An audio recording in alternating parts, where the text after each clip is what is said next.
김창욱 교수님의 매력은 뭐라고 생각하세요? 유쾌함. 또 뭐 있을까요? 마음에 확확 와닿는 말만 하죠. 마음에 확확 와닿는 말씀만 하신다. 외모, 미남. 쭉 빨려 들어가던데요. 다단계에서 나타나는 거예요.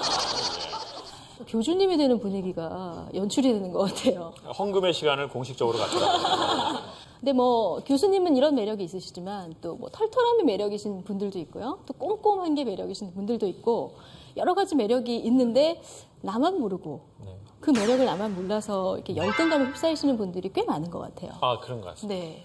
우리가 나는 이게 내 좀 열등감이다. 그래서 그것 때문에 누군가는 평생 힘들 수도 있다고 생각하거든요. 그래서 저는 오늘 우리도 모르는 우리의 매력에 대해서 그런 부분에 대해서 오늘 한번 얘기를 해보도록 하겠습니다. 네. 그러면 내 마음에 닫혀있는 여러 가지 문들을 열고 정말 행복하게 인생 살아가는 비법 지금부터 들어보도록 하겠습니다. 박수로 강연 청해 듣겠습니다.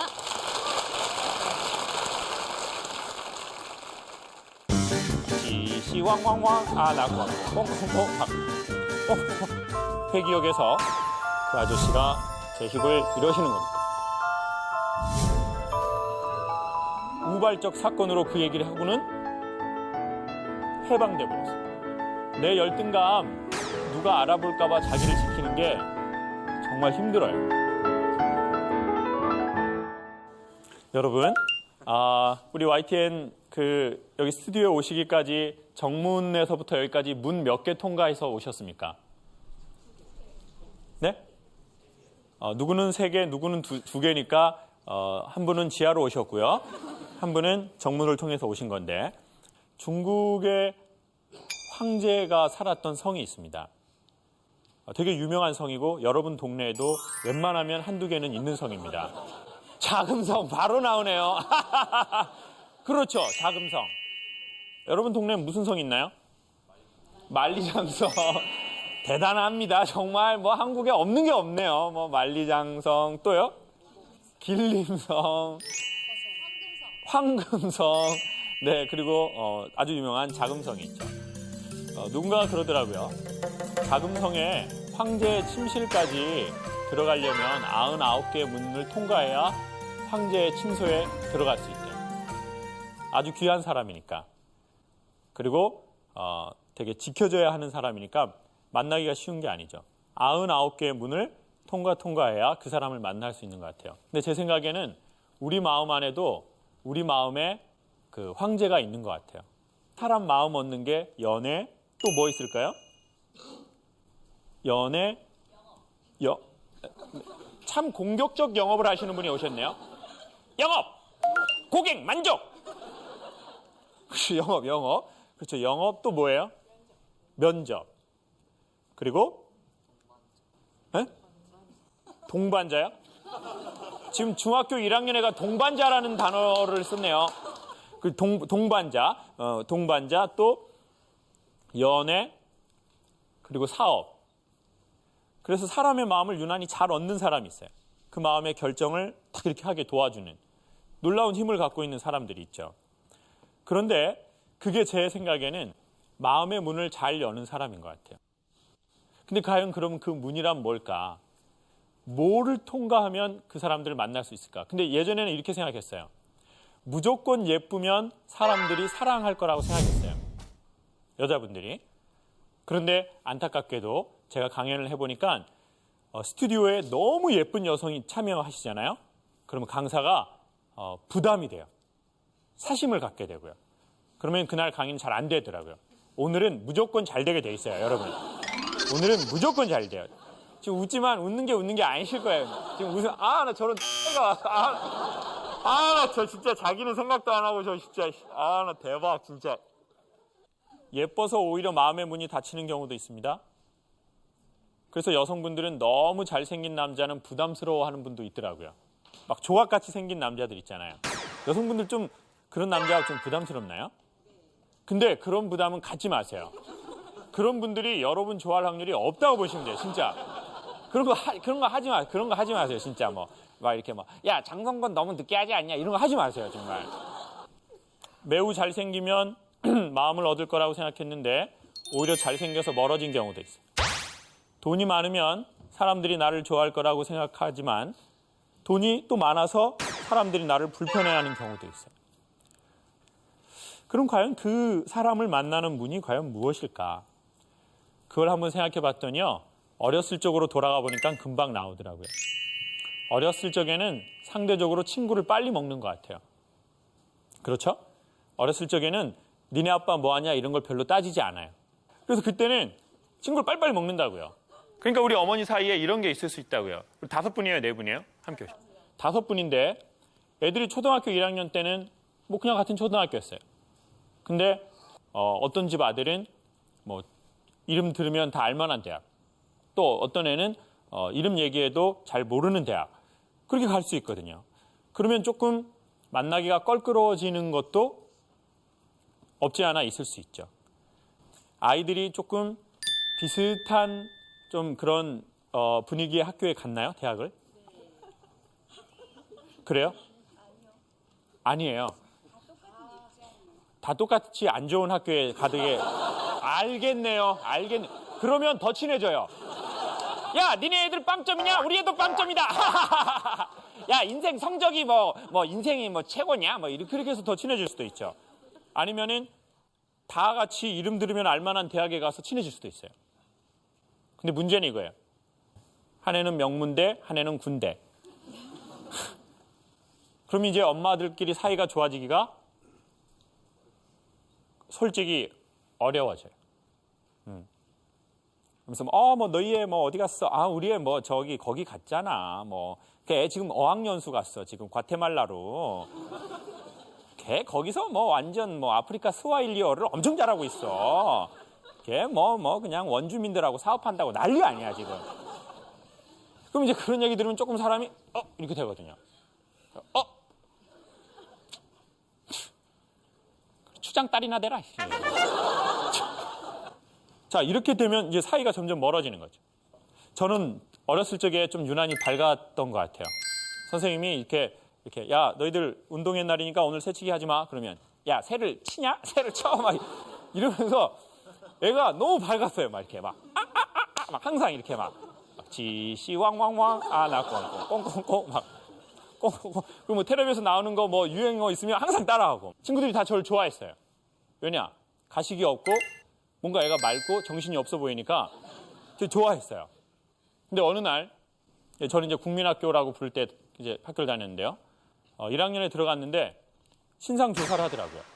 가족란이 있는데 제 옆에 앉아 있는 애는 아빠, 엄마, 누나, 자기예요.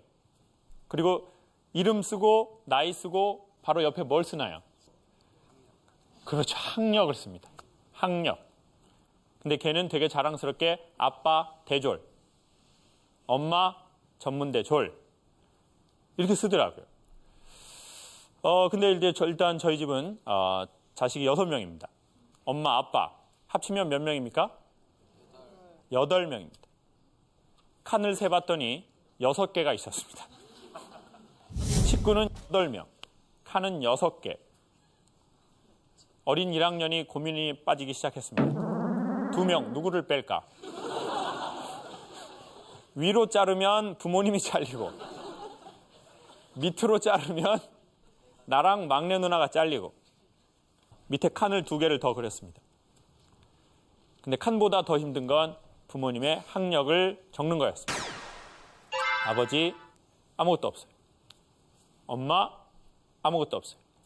큰 누나 국졸, 형 중졸, 누나 고졸. 그때 저는 알았습니다. 제가 자존심이 아주 센 어린아이라는 걸. 그래서 아버지 학력에 원래 점을 찍어야 되는데 기역자를 썼습니다. 고, 졸. 그리고는 기역을 쓰는데 저는 느꼈습니다. 뭔가 제 얼굴 앞에 가면 같은 게 탁 붙는 느낌. 그리고 엄마는 고졸이라고 또 하면 너무 양심이 없는 것 같아서 중졸이라고 했습니다. 그리고 다시 누나 학력에도 고졸이라고 썼습니다. 그리고 한 칸을 다 쓰고 나서 저는 성격이 좀 바뀌어버렸습니다. 그리고는 남들에게 제 모습을 보여주지 않게 됐습니다. 그리고는 그 사건은 없어진 듯 했지만 제 학력에 대한 열등감으로 계속 지속되었습니다. 그러다가 이제 대학을 25살에 군대를 전역하고 들어갔는데요. 거기에서 또 그 조사하는 거에 제 고등학교 학력을 쓰게 되더라고요. 제가 나온 학교의 정확한 명칭은 제주 한림 공업 고등학교입니다. 그래서 제주 한림을 쓰는데 이 공업이라는 말이 안 써지더라고요. 그래서 그냥 제주 한림 고라고 했습니다. 그리고 시간이 매우 많이 지났는데 아직도 나에게 무언가가 있구나라는 생각을 했습니다. 저는 이제 군 생활을 강화도에서 했습니다. 이제 강이 하나 있고 이제 북한과 이제 저희 군이 이렇게 있는 데였는데요. 제일 힘든 게 뭐냐면은요. 뭐 군대 갔다 오신 분들 되게 아실 거예요. 야간 경계 근무가 좀 힘들어요. 2시에서부터 4시까지 이제 근무를 서는 거예요. 그런데 이제 보통 2사람이 들어가거든요. 그러면 이제 저쪽 북쪽을 향해서 이렇게 지키는 게 아니고 먼저 이제 다 그런 건 아닙니다. 저 때 그 아주 일부 병사들이 그렇게 했는데 이제 저는 이제 고참하고 딱 들어가면 고참이 이렇게 딱 들어가시자마자 이렇게 해요. 그러면 제가 예! 그리고는 의자 4개를 얼른 붙여드립니다. 그러면 이렇게 저한테 이렇게 해요. 잘 지키래. 그럼 누구를 지켜야 되냐면 북쪽에서 오는 사람이 아니라 남쪽에서 오는 사람을 지켜야 합니다. 남쪽에서 누가 오시나요? 맞아. 행복아 여자. 우리 친구 중학교 1학년이라고 그랬는데 행복아님을 알아요? 보통 친구가 아닌데. 처음엔 반가운데 이젠 무서워져요. 여러분 사람이 말입니다. 무엇을 지킨다는 게 정말 소중한 일인데 정말 에너지가 많이 들어가는 일이에요. 내 열등감 누가 알아볼까 봐 자기를 지키는 게 정말 힘들어요. 대학교 4학년 때 별로 기억하고 싶지 않은 한 사건이 저를 스치고 지나갔습니다. 습기가 가득하던 여름 지하철을 탔죠. 1호선 꽉 찼습니다. 그런데 어떤 아저씨가 저를 이런 눈빛으로 쳐다보는 거예요. 저는 뱀인 줄 알았습니다. 뱀인가 저 아저씨? 그런데 참 또 운명이라는 건 영화처럼 벌어지죠. 그 아저씨가 점점 제 주위로 다가오는 거예요. 저는 순간 이렇게 생각했습니다. 어떻게 할 건데? 나는 남자인데. 그렇지만 왠지 불안한 마음에 옆에 메고 있던 가방을 앞쪽으로 꾹 끌어안았습니다. 뭔가 그 아시죠? 뭔가 그 feel 사람이 있다고요. 그런 상황이 되면. 근데 이 아저씨가 동대문을 지나는데 또 오더니 제 엉덩이 뒤로 붙었습니다. 그런데 동대문을 지나서 시청 쪽으로 가고 있는데 그 아저씨가 제 힙을 이러시는 겁니다. 저는 순간 어떻게 해야 될지를 모르겠더라고요. 여기서 과연 어떤 말을 해야 하나? 저는 남자입니다. 저는 남자입니다. 저는 남자입니다. 아저씨도 남자입니다. 아저씨, 이건 아니지 말입니다. 저는 여기서 이게 어떻게 해야 될지 모르겠더라고요. 그게 논리적인 말이 안 나와요. 그리고 시간은 한 하루 같아요.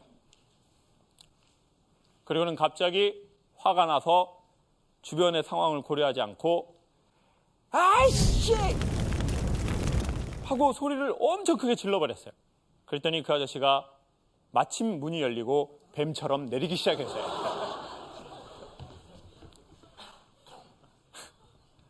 전 그날 저녁 샤워를 3번 했습니다. 그리고 더 기분이 나쁜 건 내가 이상한 사람처럼 보이나? 라는 생각이 드는 거였습니다. 그러니까 그 아저씨의 잘못이라는 생각이 아니라 내가 이상하니까 남자가 나한테 그러는 건가? 내가 좀 그런가? 그러는 거울을 보니까 한국 사람인 건 아닌 것 같고, 그러니까 이제 눈이 큰 것도 마음에 안 들고 다 마음에 안 드는 거예요. 제가. 그렇지 않아도 학력에 대한 열등감으로 누군가로부터 저를 지키고 있는데 그 사건이 생기고 나서 저는 좀 더 사람이 이렇게 돼버렸어요. 그리고는 이런 사복을 입고 다니지 않았습니다.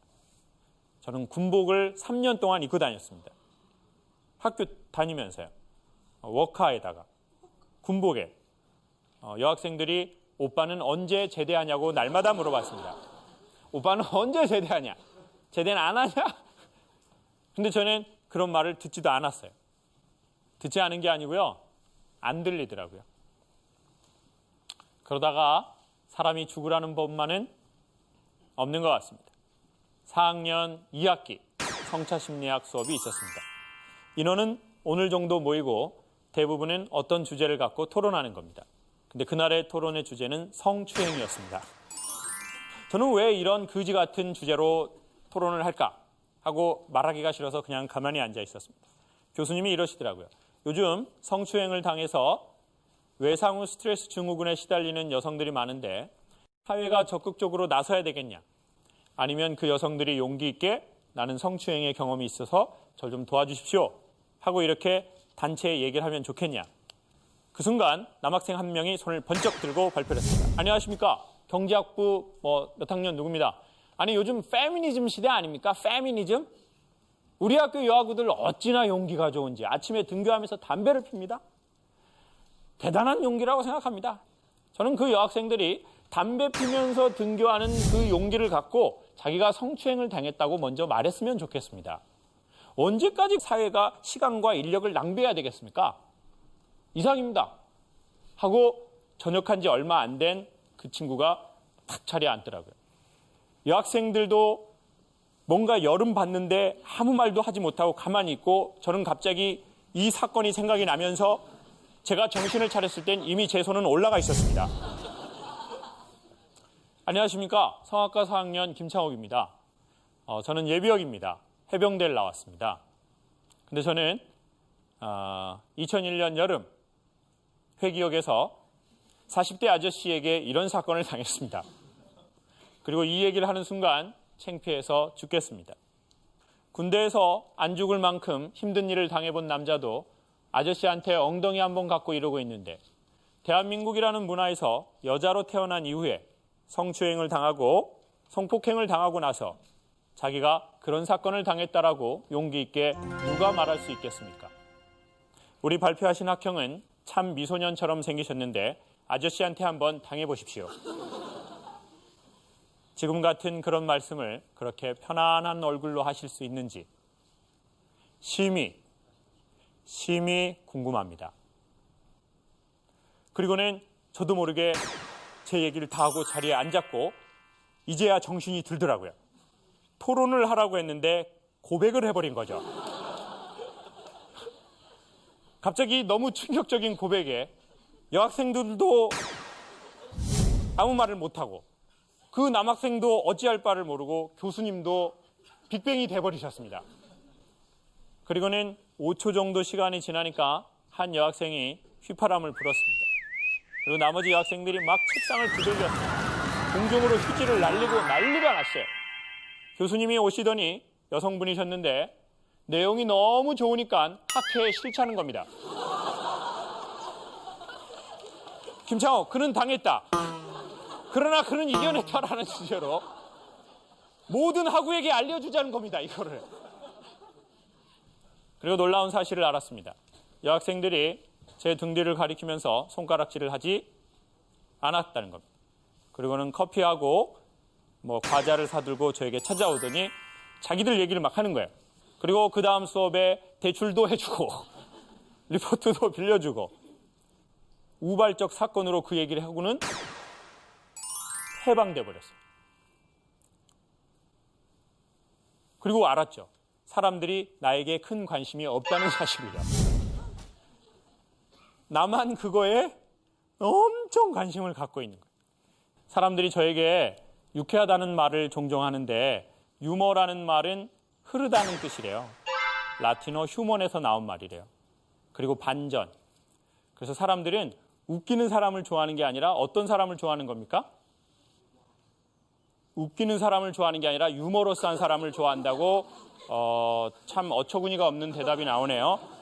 그 유머하고 유머러스 이런 거는요. 그 흰말 엉덩이, 백마 궁뎅이. 그게 같은 말 아닙니까, 여러분? 여러분, 흰말 엉덩이하고 그 백마 궁뎅이 같은 말이죠. 그렇죠?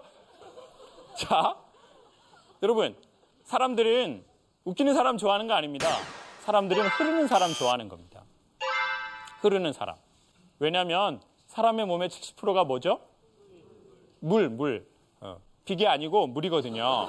예, 그 개인차가 있어서 그러는데 사람의 몸의 70%는 비계가 아니고 물. 물은요, 흐를 때 좋아한대요. 에모토 마사루의 물은 답을 알고 있다는 책이 있는데요. 물의 결정을 사진으로 찍어서 보여주는 책입니다. 근데 똑같은 물인데도 고여있는 물하고 흐르는 물하고 결정이 다릅니다. 사람은 물이어서 흐르는 걸 좋아하는 것 같아요. 근데 유머는 흐르다 그리고 반전이라는 뜻이었기 때문에 곧 인간을 생명력 있게 만드는 거죠. 그래서 인간을 생명력 있게 만드는 건 놀 수 있는 힘이거든요. 지키었던 것에서 만나는 문으로 이용하면 지금 가지고 있는 걸로도 우리가 훨씬 매력적인 사람이 될 수 있을 것 같습니다. 카메라 자꾸 받으면 연예인 예뻐진다라고 하는 걸 전문적으로 카메라 마사지라고 하거든요. 이완되는 게 카메라 마사지 같아요. 이제 처음에는 카메라 앞에 서면 되게 이렇게 겁나고 부담스럽거든요. 그래가지고 이렇게 자연스럽게 말을 못 한다고. 욕을 찰지게 해야 되는데 찰지게 못 해요. 그러면 막 2년 전년 해야 되는데 2년 전년 이렇게 하면 이게 안 예쁜 거예요.